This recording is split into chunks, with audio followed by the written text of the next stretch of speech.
So welcome back to Everything Marketplaces, where we talk with founders and leaders from some of today's top marketplaces. So this is episode 102, which is a really great group chat that we just had with Ilir Sela, who's the founder and CEO of Slice. So Slice is a marketplace that's redefining how people are ordering pizza from local pizza shops nearby. It's one of the most referenced vertical marketplaces that's scaled to being used by over 18,000 local pizza shops, and it's crossed over 1 billion in sales. They've also raised over 125 million from top investors like FJ Labs, GGV Capital, Primary Ventures, and more. So this is a really great chat with Ilir, where we got to learn more about the founding story of Slice, how it's evolved and scaled, become a category-defining marketplace, what the fundraising journey has been like, and also had a really great Q&A for those on the chat. So really enjoyed this conversation, and you're going to find it a great watch to the end.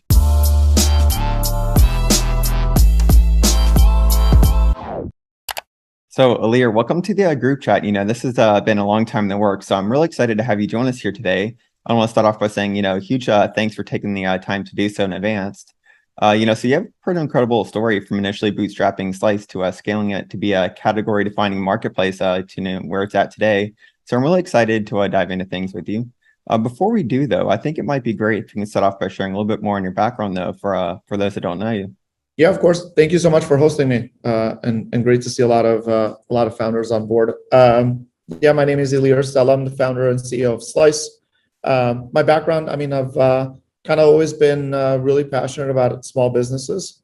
I come from a family of small business owners, specifically in the pizza industry. We've owned pizza shops, dating back with my grandfather, my dad, my uncle in 1975 in New York City. Right out of school, I launched a tech support company, which was focused on helping small businesses with IT. It was on-site tech support. I actually franchised the model, so that became a franchise model. We launched about 124 locations, scaled it nationwide, and then sold it in 2008 to a public company. That was my MBA in franchising, so I kind of learned the really powerful model of, as I say, being in business for yourself, not by yourself. And because of that, launched what was back then called mypizza.com, in essence, Slice, as a brand and a platform to unite local independents to create, for lack of a better term, the largest pizza chain in the world and compete with known players like Domino's, Pizza Hut, Papa John's, Little Caesars. I bootstrapped the company for about 6 years and then raised my first round of funding in late 2015, going into 2016. It was around the time we rebranded to Slice. I can go into some of the details there in terms of that bootstrap journey and experience. And then today we've scaled to about 20,000 locations nationwide. We're managing over $1 billion in sales, GMV in essence, and just about to cross 100 million in revenue. Kind of going back to the very beginning, right? So what were the first steps that you actually took to starting Slice when it was maybe mypizza.com? Yeah, I would say before even starting, the first thing that I did was try and learn a lot more about the industry. And so I had a lot of personal experiences with small business owners, pizza shop owners who wanted me to help them with websites and online ordering and online marketing. Back then it was Google keywords and all that good stuff. And, I think they were coming to me because of my background in IT, because of the prior company. Certainly helped a bunch of family members in that journey. But before I kind of went all in and decided to launch a company, I wanted to learn about, really three things. One is, how big is this industry? I think TAM, total addressable market, is critical. I know there's an opportunity always to expand the TAM, but the initial TAM has to be worth it. So what I learned for pizza was that, at the time it was about $35 billion of revenue was passing through, again, back then, I think it was 60,000 pizza shops in the US. And that's revenue passing through these pizzerias. Today, it's 78,000 locations who manage collectively about $47 billion a year in revenue. So this is not, including frozen pizza or Costco pizza. These are like pizza shops. Second thing I learned is, well, I mean, how much of that is like Domino's and Pizza Hut? And so the big pizza chains combined total made up about 25% of all locations. So 75% were predominantly small businesses, independents for the most part, really fragmented in both geographies and brands. And then the third part was, what solutions are available for them, and like, why are they not able to solve for these problems themselves? And then that's sort of where I had the most personal experience, because you kind of know that most of these shops are owner operated. These owners are working, alone. They're for the most part making pizza, maybe answering the phone. They're not thinking about their website. They're not thinking about online marketing. They're not thinking about technology and all these things. And so I went and spoke with a few family members. I said, hey, like, why didn't you just go and apply to open up a Papa John's, right? Like, they figure all these things out for you. You don't have to think about not having a website or, a point of sale or, all these things that are really important to your business. Like, you can be part of that Papa John's network. And you realize that there's one really critical flaw with the franchise model. And that is that it kind of takes away the creative freedom from these small business owners, which tends to be the main reason why they go into business to begin with. And so the moment, those conversations happened, I realized that there is an opportunity to build what I call a reverse franchise model. And that is, I don't know if that's a good term, but that's in essence to provide franchise-like benefits to all of the unfranchised and champion their authenticity, their creative freedom. So in essence, how do you make them all kind of operate like a Domino's, model, but each one has its own brand. Mike's Pizza Shop, Ilir's Pizza Shop, and maybe you're selling Detroit style pizza, and I've got New York thin crust, and so that was the lesson. And then the first thing I did was try and get. Back then, apps weren't really that important. It was like 2009. So I tried to get pizza.com as a brand. I couldn't do that. So I got mypizza.com. And then, that was sort of, that was day one, which was, okay, we're going to build this challenger brand called My Pizza, which collectively will represent 75% of the market and compete with, Domino's or Papa John's. Yeah, that's really interesting. So you did mention that these are small local businesses, right? Like the local pizza shops, and that it is highly fragmented. So how did you think about first onboarding kind of supply and like organizing supply in your marketplace? Yeah, it's by far the most difficult part about our industry. It's once you reach some scale, it becomes a real moat. First 30 were like family and friends, because I'm Albanian by background, and Albanians own a lot of pizza shops. So I would just go to these family and friends and bring them on board. But our original product was actually not a marketplace product. It was a vertical SaaS tool. And in our case, it was websites with online ordering. So brought on board a bunch of shops with websites and online ordering. It was just like one-to-one relationships, not many-to-many. And then pretty quickly learned that that kind of had diminishing returns, because beyond a small segment of the market, most shops didn't even think they needed online ordering. Like, what do you mean online ordering? Why do I need this? I have a phone number. And they all had a fax number on the menu. Like, every shop had a fax number. And so, for me, the reconciliation point was the following. One, I knew for a fact that eventually all orders would be digital. So, I was operating under this belief that whether it was in a year or 10 years or even 50 years, like, all order volume will be digital. And then here are all these shops who don't believe that they need it.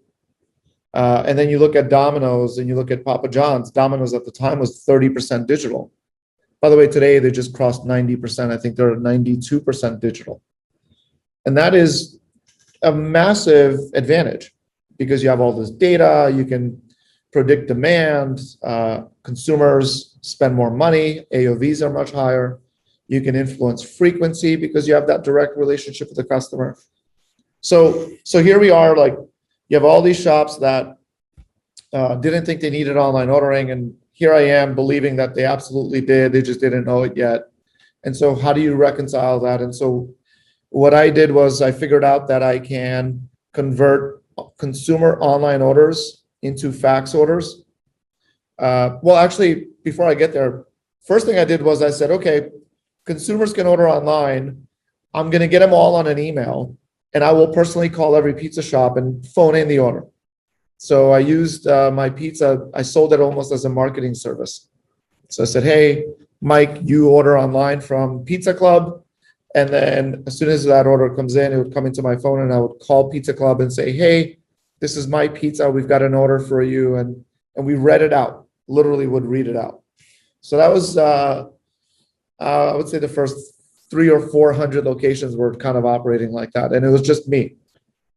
I remember switching my phone line to AT&T because it allowed you to browse the internet and receive a phone call at the same time or place a phone call. And so, I could read out my email on my phone while I was on the phone with the shop. So I could just like read out the order.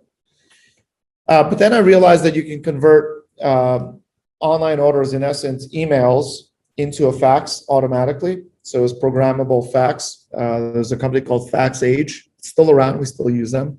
Although now Twilio and some of these other platforms provide a similar service. And so eventually we just started selling fax ordering. We would go to shops and say, hey, I see you have this fax number. You have a fax machine in the back. How many times do you get an order from that thing? And they would say 1 or 2 a week. And then we were like, well, what if you got like 10 orders out of that thing every day? They would say that would be amazing. And so the adoption kind of went through the roof as soon as we figured that sort of hook. So we would give them websites with online ordering, but it didn't change their workflow. Like they didn't have to adjust to technology. They didn't have to adjust their, the way they operated every single day, until we got to a point where they got enough order volume and they were tired of this fax machine printing. And then we would give them more of a tablet, more of a, an online ordering system. So it was that for like 5 years. Just sell to as many shops, this idea that we can generate more volume for you if you participate in this online economy, and don't worry about it. For you, all it means is that your fax machine is going to print orders. And so when you fast forward to 2015, we were working with about 3,000 shops nationwide, and we did 40 million in GMV, all orders passing through either the phone or the fax. Like there was, almost no technology on the shop side. So that was all about supply. And what we realized was that demand would come because we would enable websites for these shops where consumers were already trying to search for them and find their menu or find a phone number. And so we knew that there was existing demand for these known brands in the local market. We just needed to turn on the supply side. And that was kind of the approach. That's great. Thanks for sharing more with us on that. So you did mention that's until you hit about like 40 million in GMV in about 5 years. So was that the point where then you went from bootstrap to going down the kind of venture track, or? Yeah. So February of 2015, I'm kind of sitting at a Starbucks. I'm operating out of a Starbucks, and for that month, we did about 3 million in GMV for the month, and about $250,000 or $300,000 in revenue. And I was like, what am I doing? Bootstrap company. I think we had maybe 7 employees. I'm running my finances on an Excel spreadsheet. I don't even have QuickBooks. And, we're profiting $200,000 a month, just like straight to the bottom line. So I felt like I was, at that point, doing a disservice to the customer. And so I reached out to a number of founders or former founders in the food tech space, specifically Seamless, who had exited the company. And I wanted to tap into their network to help me scale my team and scale the business. They certainly wanted to get involved and they wanted equity in the company. I didn't want to give them, free equity. So we raised a round of $1 million. The last thing I needed was money, to be quite honest, but if that's what it took to get them on board, then that's what we did. And so that was at the tail end of 2015. And then what was that kind of like a shift like, right? So you had bootstrapped it for so long, kind of doing all the manual that doesn't scale, but yet you're able to scale it to that point, which is quite impressive. But then in taking capital and kind of going down the venture track route, right? How was that different for you as a founder? Oh, very, very different. So one was getting more comfortable with spending money. We were so thoughtful about every penny we spent. Look, I think it was a deliberate choice because I had a number of conversations with folks who were like, hey, are you sure you want to go down that path? These are people who wanted to also get involved. And I think the reality is I really needed to take the approach of, okay, this is a whole new company. It's like almost launching a new business and you're taking over this company that's doing X amount of volume and it's your first day on the job. We, in fact, wound down the bootstrap company completely, including, legal docs, including brand. We relaunched the business totally as Slice going into 2017. And so, it was absolutely sort of a fresh perspective, totally new approach. Sat down and really thought about what milestones we wanted to accomplish, what it'll take to get there. But I would say the number one reason why I was able to make that transition was the people that were around me, whether it was investors that had just come in, or hired a COO president, brought on board an interim president initially, who was one of the co-founders of Seamless, brought on another co-founder of Seamless who led all of the restaurant network there, Wiley. So collectively, we kind of would sit down and really go through sort of what does it mean to kind of start scaling? What does it mean to raise money? What does it mean in terms of setting expectations? And so, that was a very deliberate choice.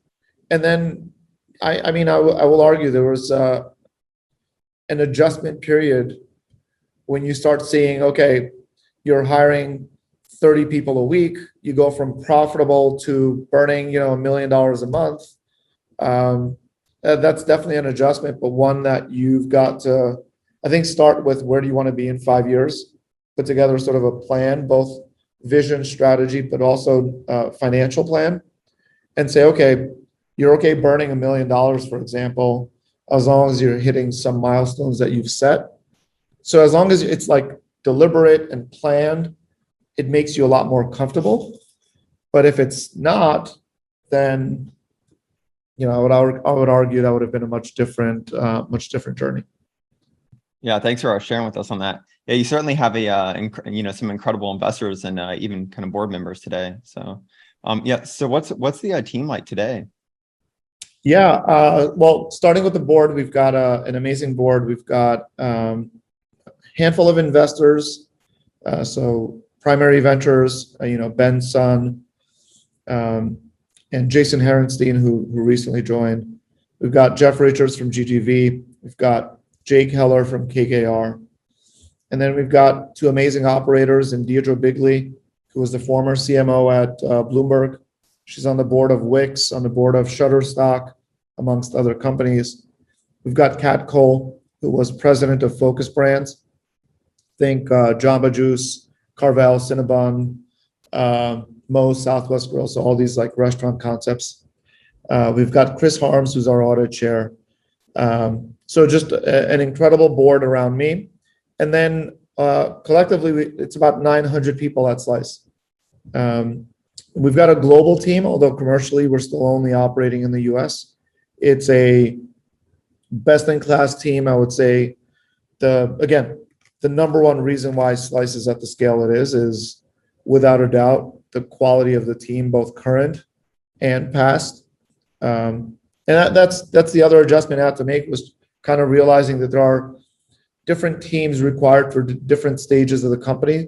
Some people want to scale and they kind of make the adjustments. Other people don't want to scale and they like being in smaller companies. And you've got to sort of make sure that those conversations are sort of clear and transparent.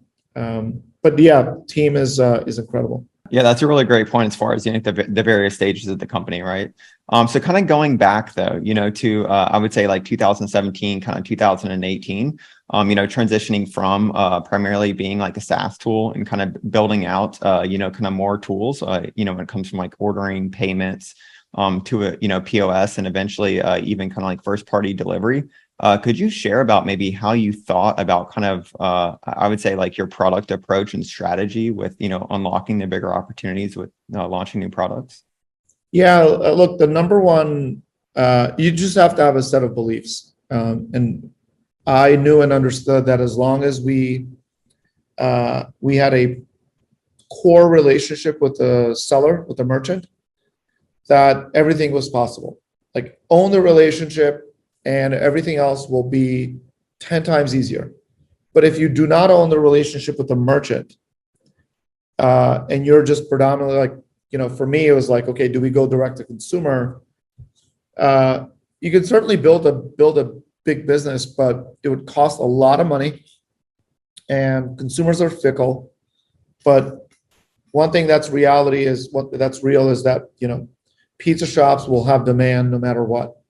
And so you just have to be really closely tied to the pizza shop owner and operator in order to make sure that the business can scale and thrive. So we made it clear that our main customer is the shop.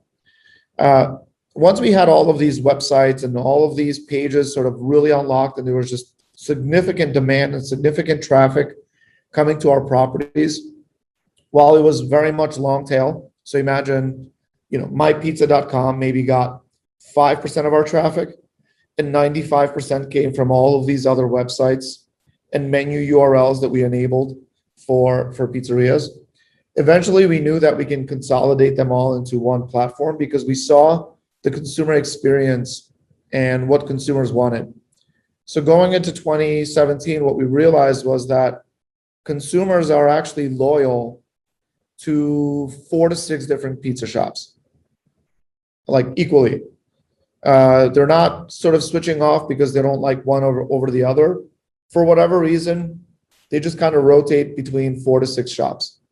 And so that was what the consumer wanted, was ideally like a dashboard with 4 to 6 of their local favorites. They're not looking to discover, by the way. They're not, for the most part, they're not looking to like find something new. They just wanted to replace the phone, and they wanted to have a rewarding experience, between and somewhat consistent experience between their 4 shops. And then shops want, the consumer to be loyal to them and only them, right? And that's the tension point. So what we realized was that we needed to really launch a direct-to-consumer marketplace, and that's the Slice app. We launched that going into 2017. And the idea for the Slice app was really to connect the customer to their local favorites and make it much more about loyalty and frequency and repeat behavior than discovery. And, using the data and the knowledge that we had from these long tail websites that we built. And that was sort of the premise when we kind of launched Slice in 2017. Awesome. Yeah, thanks for sharing with us on that. Yes. So kind of beyond the the kind of consumer ordering on that side, right? Could you share at like what stages you launched? I would say like the POS, and like first party delivery. Yeah. So first party delivery was enabled from day one. First party delivery is honestly, this is more organic because the overwhelming majority of pizza shops in the US have their own delivery. And so all we wanted to do was kind of make that product and that experience easier for them and more efficient. For the first 8 years, it was just organic first party delivery without any technology. In the last couple of years, we launched a delivery management product that allows a pizza shop to, plug in their drivers and then assign orders and route optimization and all that stuff. So again, another, in essence, SaaS product, one-to-one product. But we knew that it would make the consumer experience in the marketplace better. And then in 2021, so just a little over a year ago, we launched the Slice Register product. And that's more of a complete point of sale solution that allows you to also take payments. And that was really important to us more as a workflow tool, because as shops became more and more digital, online orders just started becoming really much of an issue for them in order to manage them. There was just tickets being printed in like all parts of the store. Sometimes it came from a tablet, sometimes from the phone, sometimes from some other tablet. So what we wanted to do was kind of reconcile it all into one system. And so we launched the Slice Register product. It is a point of sale. It does accept, in-store payments, but for us, we view it much more as a workflow tool than an actual just point of sale tool. And then most recently, we launched something we call the goods. Yes, it's called Slice OS, Levy. So, and then, most recently we launched the goods, which in essence takes some of the economies of scale that we've unlocked through our network. So if you think about it, Domino's has 6,000 locations in the US. They pay $14 per bundle of pizza boxes. An independent shop pays about $35. So a Domino's location pays $14 for 50 boxes. An independent shop pays $35. By the way, this is much of the reason why, Domino's can charge so little for their pizza while, a local pizza shop is charging $25. And then, with Slice, we've launched the goods. We've lowered the cost of boxes for an independent shop to $20. Now, we believe that number will be much lower as we create scale in all of our geographies. But starting with pizza boxes, we've lowered the cost from 35 to 20. And now we make those boxes available to our network. So it's somewhat this, B2B products that really build strong relationships with these owners. We become very integrated with these shops, and then we leverage that integration to deliver a world-class consumer experience. Yeah, certainly sounds like compelling, and like you mentioned, really embedded within the local pizza shops. So on the note, as far as scale, like what sense of scale are you at today? Yeah, so I mentioned earlier, we're just fast approaching about 20,000 locations. We're about 2,000 locations away from having as many shops on our platform as Domino's, Pizza Hut, Papa John's, and Little Caesars do combined in the US. So that'll be a pretty cool sort of anecdotal milestone. And just kind of growing the network pretty quickly. And I mentioned earlier, we'll process somewhere between $1 and $2 billion in GMV this year. Yeah, that's pretty incredible. Big congrats on that, by the way. Thank you. Yeah, so we're going to jump in here to some questions here in a little bit because we have some founders on. Before we do, so this is definitely I would say one of the probably best examples and most referenced of a vertical kind of marketplace, and I would say like expansion and unlocking new opportunities. So do you have any tips for maybe early stage marketplace founders that are building vertical marketplaces that might be helpful? Yeah. It's such an important and it's a great question because vertical marketplaces are just kind of viewed as a very niche, and they can be, or you can use that sort of belief at a shallow level from others as a competitive advantage. But the first thing you want to do is the vertical you go after, you just want to make sure that it's a big TAM. I think the secret that Slice operated with for a long time, it's no longer a secret, so I'll say it, is that restaurants are a vertical, and that's not true. Restaurants, that's an industry. It's a big industry, but it's not a vertical, because the way a full service restaurant operates couldn't be more different than the way a pizza shop operates.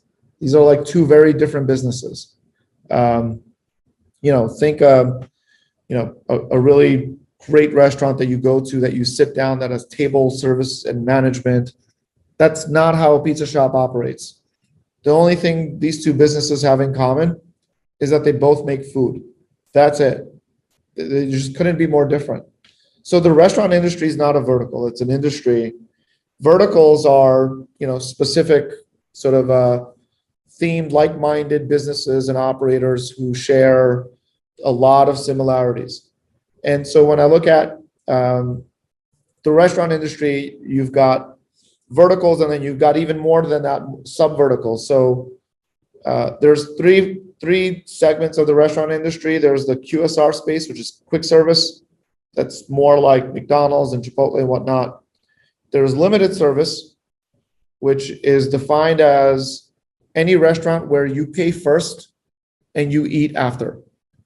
So you have to pay first and then you eat after. And then there's full service, which is you eat first and then you pay after. I know that sounds odd, but that's just the way that they're segmented. And now you're like, okay, these are three very important segments.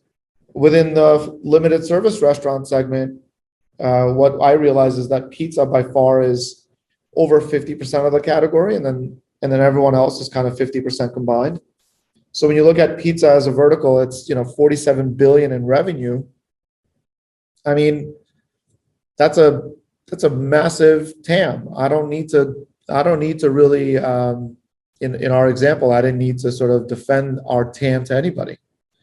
And so for me, it became a very important sort of secret that we operated under, because everyone kind of looked at us and they were like, what are these people doing just signing on pizza shops? This is irrelevant. This is a small niche business. The reason why I tell this story is because people can call whatever you're doing as a vertical niche all they want, but it's your job to make sure it is not niche. Unless you want to build a lifestyle business, something small, then that's perfectly fine. But if you look at, I'll use an analogy. If you look at coffee shops, that's a vertical. It's massive. It's not niche. If you went and built a company there, people will call it niche, and I'd be more than happy to accept that, because I would know that it's a massive industry, and you can build something probably really powerful. I don't know if that answers the question, but that's kind of how I think about vertical marketplaces. I mean, that's great. I think we definitely need to hear that here. We have a lot of conversation with founders in the community that are I would say building vertical marketplaces, and getting a lot of kind of pushback or having to defend, as you say, that they're kind of TAM within, specifically when fundraising. So yeah, and the other thing you have to keep in mind is the moment you decide to be very vertical, that means you're deciding also to be incredibly integrated. So you've got to go far into the value chain. The last thing, you cannot be shallow and vertical, because horizontals are shallow and they're just going to eat your lunch because they're providing a similar service to you. They're just doing it more broadly. They have scale. They can use their scale against you. So that's the counter. But if you're vertical, you can go deeper in the value chain where, in our case, for example, I don't know, a Grubhub can't provide pizza boxes because that's only a tiny segment of their TAM, and it's just not how their business is designed. So yeah, the other really, sort of valuable and like powerful thing about a vertical play is you can go really deep. And that's very exciting, and that becomes a moat over time. Whereas horizontals, again, typically just tend to be, I'll be honest, like over time, they become a little bit of a commoditized, homogenous experience. So on the note about moat, right? So that comes up a lot with marketplaces too. So could you give us share a little bit more maybe about future plans for Slice, or what you can at least as far as category expansion or market expansion? Yeah, look, our entire sort of promise is, how do we help small business owners, these independents, and again, they're independent, they're kind of alone, be in business for themselves, not by themselves. So how can you take the scale and create economies of scale, and pass that back to the merchant? And that that takes them to a point where, actually, let me say it more simply. The goods is a really important play because no one else has the scale of shops that we do in the pizza vertical, which means we can get the best pricing possible. Which means as an independent shop owner, just using this one example, I have three choices in how I want to operate. Choice one is remain independent and pay $35. Choice two is become a Papa John's franchisee. Choice three is remain independent and pay $20, which is, by joining Slice. And so now that's one tiny example, but apply that to insights, apply that to, other packaged, packaging, whether it's bags or whatnot, apply that to payment processing. So we've lowered the price of payment processing. Apply that to a co-brand. So when you attach Slice as a brand to your shop, and it says Mike's Pizza powered by Slice, the consumer knows I can get a really rewarding experience with Slice Rewards by ordering from you instead of ordering from an independent shop for whom the experience may be just incredibly fragmented. And so, that just becomes really, really powerful, but only once you reach scale. So you just have to have the discipline to just grind it out and just acquire and retain small businesses on the platform to the point where it starts mattering. And I would say that was the biggest sort of takeaway and lesson. Yeah, that's great. I actually have some experience in the coffee shop business. So, when you mentioned the goods kind of, sliced goods, I definitely was like, oh, wow, that's big. So yeah, it's huge. And, the other thing I'll say about moats is, again, they take a very long time to develop. And, as the saying goes, it kind of takes a long time and then it's just overnight. And it feels like that. But, I remember 2012, 2013, we were adding on pizza shops. We were getting to 200, 300, 400 locations. And we were doing maybe, 1,000 orders per day. So we were making like $2,000 per day. Like, that's not a lot of money. And you have a team and you're just like, what am I doing? Right. And others are going after the same shops. And it just feels like a never ending grind, like an uphill battle. Again, until you get to some scale, and then it just kind of tips really quickly. So I would say that's what I've also learned about moats. They don't happen magically. They don't kind of happen overnight. They're not very obvious right off the bat until they are. Yeah, that's a really great point. And also too, as far as, the required discipline, as you mentioned, I like that. So cool. So we're going to jump into questions. Otherwise, you and I'll just go on chatting. Hey, Levi, do you want to jump on? Yeah, absolutely. First of all, Ilir, happy Tuesday. Hope you had a fantastic 4th of July weekend, and we're really excited to have you. So aside from running my own startup, one of the things I lead here within Everything Marketplaces is fundraising. And for the most part, right, a lot of the early stage founders that we have joined the call are in a different path than you were when you decided to fundraise, right? Like very, very seldom is the founder first raising after they bootstrap for 6 years, put in a lot of blood, sweat, and tears, and gone to, I think, the point of doing 40 million in GMV, right? So I'd be curious, as you sort of thought about that, right? Because I'm assuming, back in 2008, you sold your business. So you probably put a lot of equity, a lot of capital in bootstrapping your business. And then how that mental shift was of like, hey, here we're running a profitable business now. We've grinded sort of our way to this point. But now, pun intended, like now it's this idea of, rather than staying small or staying sort of boutique in that nature, that will continue to grow and, feed the bottom line. We're going to grow the pie. We're going to bring individuals on that are going to help me sort of grow myself, right, and become, and really, I think, seize this opportunity. So would love it if you could just dig in a little bit more about that psychology, and then also how you thought about, the valuation, because I think that's one of the things that's also tricky for us, right, as early stage founders. Folks are in different stages, and some folks that are doing traction, how they thought about sort of that valuation. I'd be very curious for you, right? You were at a very high sort of point in how you thought of valuation for that initial round. So yeah, no, it's all good questions. I think, I'll break it down into sort of the fundraising side and then the mentality side. I'll be honest, I didn't know what VCs were going into 2015. I literally had no idea. My prior business, I bootstrapped all the way through. I sold it to a public company out of the UK in the middle of 2008. By the end of 2008, most of my equity that I got for the sale was almost worth nothing because of the financial meltdown and sort of a similar crisis that actually probably was much worse then. But starting my pizza slice was truly bootstrapped. I didn't really put a lot of dollars in. What I did was I made sure that, again, similar to my prior business, that from day one, I had a product I can sell, and that if I sold one, I would make at least 50% margin. So if it cost me $1, I would sell it for $2, and then the idea was doing that as many times as possible. So profitable unit economics from day one. Those are the only businesses I would ever get involved in. Like, I think the idea of building and getting customers and no one's paying, or maybe they're paying, but they're paying 80 cents on the dollar. And maybe unit economics will change once you get scale.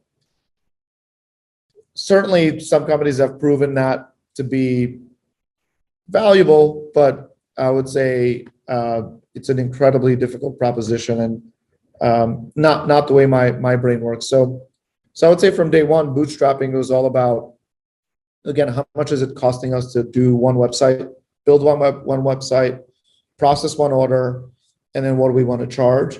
We realized it was costing us about $1. It was like 80 something cents. And so we charged $2 per order from day one. So it's $2 per order. Cost was 80 cents, and we were just doing that as many times as possible. With scale, our cost has come down, and we've kind of maintained the same pricing. Our pricing today is $2.25 per order. Like, we have barely raised any pricing.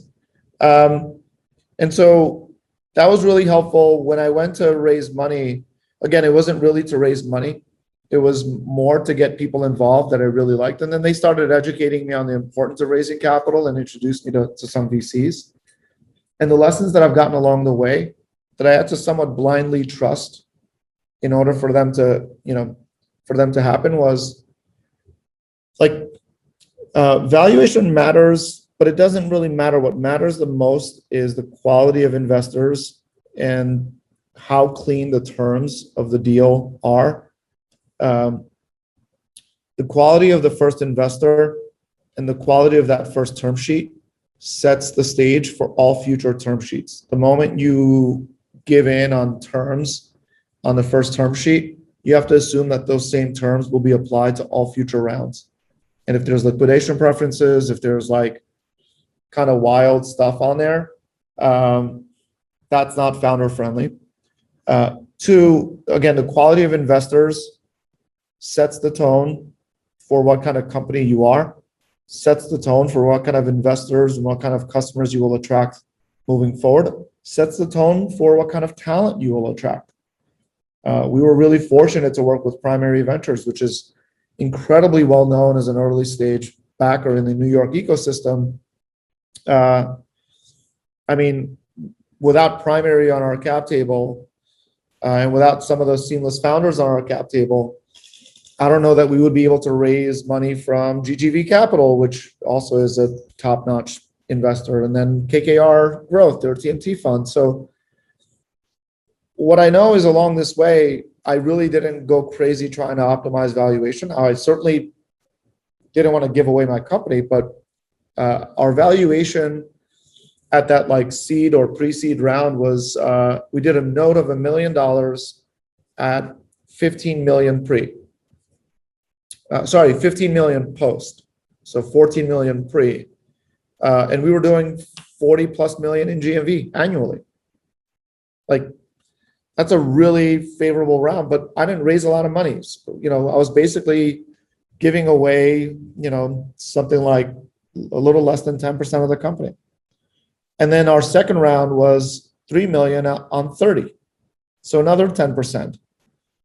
And And then our third round finally was 15 million on 96. And so all of these were possible because of the quality of the investors, but also we didn't like get ahead of our skis. The one thing to remember is like if our first round was $1 million on 30, we would not have been able to raise our second. Or our second round would have been a flat round anyway. And so you're diluting yourself eventually anyway. So what you have to do is kind of look at it from where do you want to be in 5 years? How many rounds do you think you'll need? Be very honest with yourself with how fast you can grow based on each round of funding. And then raise a very fair round every single time. Don't chase valuations, because unless it's like your pre-IPO round where you know it's the last round you'll ever raise, eventually it'll all even out. You may pull one on an investor in your seed round and get like a 30 million valuation and you can be like really happy. But now you're on the hook for that growth. And I mean, I probably only see less than 1% of companies pull that off. And so by the time your second round comes around, so let's say you're Series A, well, now you're on the hook. Now you need to raise money. You probably need to raise, more than $1 million, let's say 3, or I mean, now Series A rounds are like 10 or 20 million, which is wild. But then you have to deal with the consequences of the valuation in the round after. So I just, again, I've been fortunate to be surrounded by great people who have given me great advice, and I've been trusting of that. And again, I would say the most important things are be really fair in your valuation. It really doesn't matter that much. By the way, let me give you a scenario. If my first round was 20 million instead of 15 as a valuation, and you're raising $1 million, the difference in my ownership would be like a little over 1% difference. So it'd be the difference between me owning like 91% and 92%. Think about that. That's the difference, because amount of capital raised matters, right? And so, $1 million on 15 or $1 million on 20,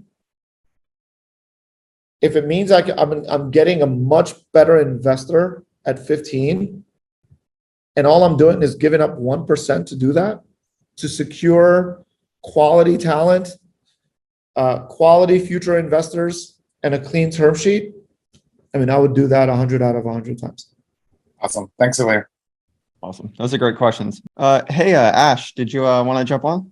Yeah, I did. I really appreciate this. I was looking forward to hearing your talk. I have a very similar concept, but it's for local small business retail, but more like value driven, integrity behind the products, not just like a drop shipping model.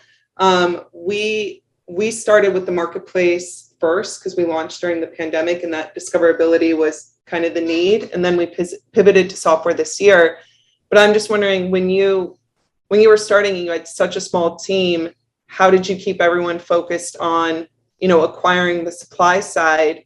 And then when you launched, the consumer facing marketplace side, how did you prioritize, capturing both sides, which is, always a problem with the marketplace, is, the chicken and egg. So I'm just that's what we're running into right now. And we want the software to fuel the customer side and bringing on other businesses, but we're still pretty early to it and trying not to spread too thin. Yeah, it's a really good question. And believe it or not, we still, till this day, we don't sign on, we don't acquire any merchants. The supply side doesn't join a marketplace. They never have. The supply side always joins a platform. And so what we always do is we say, hey, you can join Slice and we'll enable an e-commerce website. If you have a website, we'll enable online ordering on your website. We'll do CRM for your customers. So it's very much a SaaS company at its core, because that's been our product from day one. That's our, in a marketplace, you have two constituents. You have the demand and the supply side. You still have to pick your side. You have to say, who is your big customer and your little customer. By big customer, that means when push comes to shove, whose side are you choosing? And I'll give you an example. a customer, a consumer, calls Slice and says, my order was really late and I want a full refund. Now, Slice has a choice. We can give the consumer a full refund, or we can ask the shop, the merchant, hey, such is the case, do you want to give them a full refund? If the consumer was our first customer, we would say we've got to refund the consumer. Like there's no questions asked. But they're not. So our policy is, hey, shop owner, this consumer had a poor experience. And by the way, we believe you should refund them, but it's totally up to you. And if the shop says no, then it's no. So super tactical example to say, you've got to choose, you've got to pick a side. When push comes to shove, which side are you on? For us, it's the merchant side. We've always been that way. So that's one. Two, again, our core product isn't actually a traditional marketplace. Our core product is a software solution for small business pizza shops. It's now obviously beyond that, point of sale, payments, supplies, and so on. And the marketplace side is the cherry on top. Anyone who joins Slice is automatically opted into the marketplace side. And then our economics don't sort of differentiate.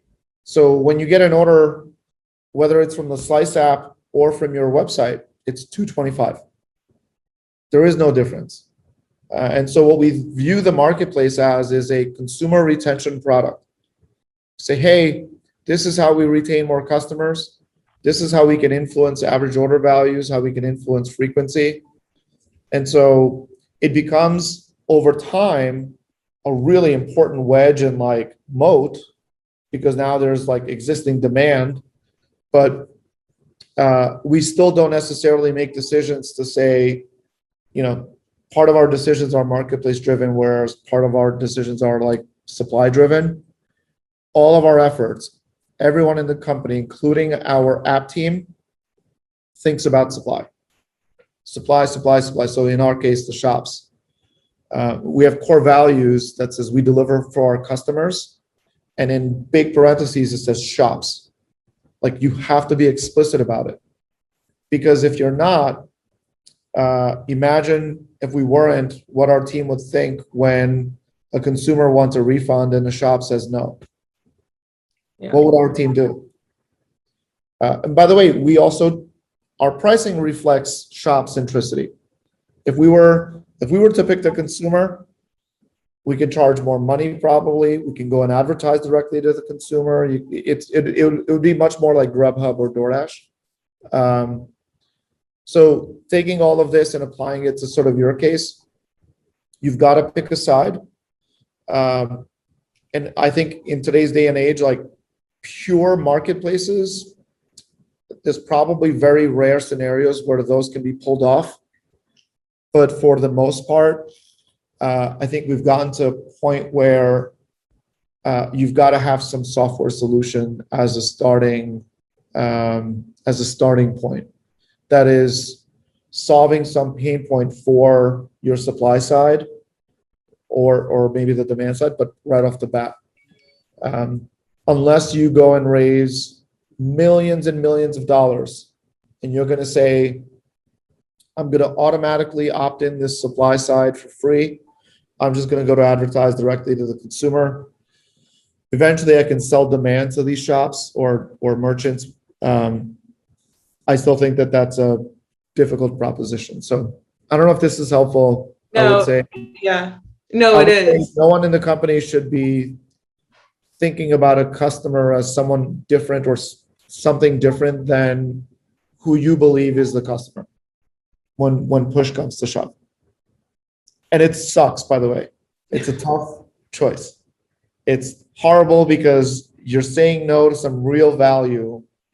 And we've got upset customers who are like, I had this really shitty experience on the Slice app and Slice didn't do anything about it. And that's tough to read, but I know as soon as I read that, I'm like, hey, there's some merchant who chose that option. And the solution to that isn't to go and refund the customer. It's to educate the merchant why it's important to refund customers in those scenarios. Like it just becomes an anchor. So I would strongly advise anyone in a marketplace scenario that you always have to choose who's the big brother or sister, and then who sort of comes second.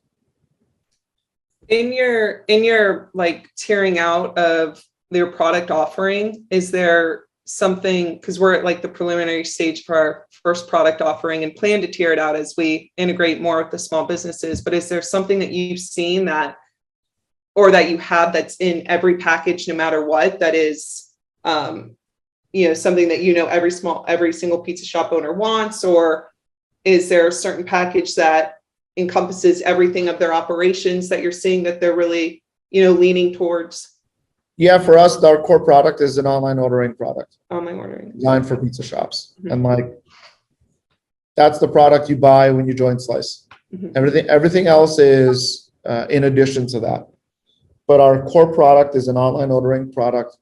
It's either attached to a website you already have, or we'll give you a website. And our website, the one we'll give you, is being optimized in real time, 24/7 for conversion, for improvement. You don't have to think about it. It's kind of like the website you get if you were a Domino's franchisee. That's our core product. And then again, the app is more of a retention product. The app right now manages about half of our volume. The other half is still directly on these websites. Cool. Okay. What we're learning is consumers, when they want to reorder and re-experience their local favorites, they're choosing to install the app. And that's very valuable to the shop, because now the consumer doesn't have to go and search Google again, and maybe next time they land on Grubhub and now they're paying 20 or 30% for this customer. Or they're not calling because the phone is really inefficient. Cool. Thank you. Yep. I think, again, one of the things to think about is, I think for whatever reason, the term marketplace has become synonymous with discovery. Marketplaces don't have to be discovery engines, by the way. A marketplace is just a product where there's a relationship between many and many. Like, it's a many to many or one to many, but in essence, it's a community, for lack of a better term. And some marketplaces are incredibly loyalty centric. They're just like entrenched, there's no discovery. It's just a match of one side with the other, and both sides know about each other. Like, there's zero discovery. And then there are marketplaces that are very much all about discovery. I would say Yelp is a discovery marketplace. Like, you don't go to Yelp if you know exactly the shop you're ordering from and what they have. Like, I'm not going to go and search Yelp for my favorite local pizza shop. Like, what is Yelp going to tell me about them that I don't already know? So there can be some powerful marketplaces built that aren't necessarily discovery, right? They're more of a collection of two sides, and you're matching them. And sometimes those matches are actually entrenched, right? Like, they're perpetual. Cool. Yeah. Thank you. Awesome. That's a really great point, and a great way to wrap things up. So yeah, thanks again for taking the time to join us here earlier. This is a really fun chat, and great to kind of dive into all your great experience building Slice. So thank you so much for listening. Yeah, I mean, it's really incredible to see what you built. So once again, huge congrats to you and the team on that. So time for kind of a quick plug though. Where can we keep up with you at? Oh yeah. So again, thank you so much for hosting me. Feel free to message me directly either on LinkedIn or Twitter. Usually that's where I'm the most active. And it's just my full name, Ilir Sela, on both platforms. And if you ever have any questions or want to chat one-on-one, seriously, just reach out, and I'm happy to try and make some time. Awesome. Well, thanks again. And last but not least, so what would be your one recommendation for Slice? So if you had to give us one recommendation for pizza. Oh, the one that's closest to you. That's the one. I love it. I love Pizza it. shop that's closest to you. People are like, what's your favorite shop? It's the one that's closest to me. And that's like, naturally, that's what we grew up with. Yeah, certainly. Yeah. Awesome. Well, thanks again. We'll be sure to check it out. And yeah, we appreciate the time again.